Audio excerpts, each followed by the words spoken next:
వైసీపీది చెత్త పన్ను వేసి దోచుకున్న చరిత్ర అన్నారు మంత్రి నారాయణ. అవగాహన లేకుండా టీడీపీ హయాంలో అనుమతించిన ఎనర్జీ ప్లాంట్లను రద్దు చేశారని విమర్శించారు. తమ ప్రభుత్వం రాష్ట్రంలో చెత్త ద్వారా కరెంటు ఉత్పత్తి కోసం ప్లాంట్లు ఏర్పాటు చేస్తోందన్నారు మంత్రి.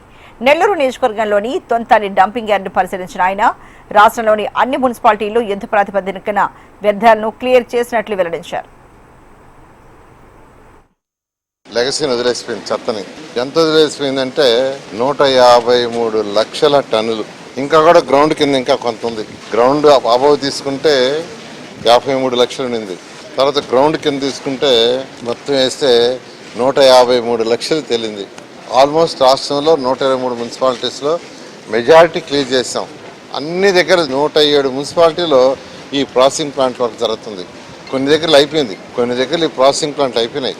Waste manage plants already 2 run అవుతున్నాయి. మరొక 6 యాక్చువల్గా టెండర్లు పిలవడం జరిగింది.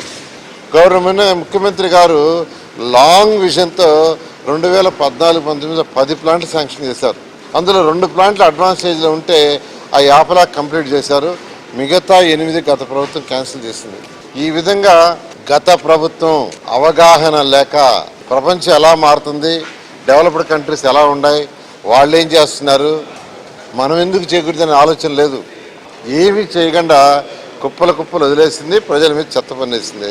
ఈ 2 సంవత్సరాలు అయిపోతే 2 సంవత్సరాల తర్వాత ఈ 8 ప్లాంట్లు మరొక ప్లాంట్ కూడా వస్తే ఈ రాష్ట్రంలో రోజు వచ్చే 7,000 టన్నులలో 6,800 టన్నులు ఏ రోజుకి ఆ రోజు ప్రాసెస్ చేసి యాక్చువల్గా పవర్ జనరేషన్ అవుతుంది. ఆ విధంగా యాక్చువల్గా ఈ ప్రభుత్వం చేసింది. గత ప్రభుత్వం లాగా అవకతవకలు కాకుండా ఒక సిస్టమేటిక్గా చేస్తూ ముందుకు పోతుంది.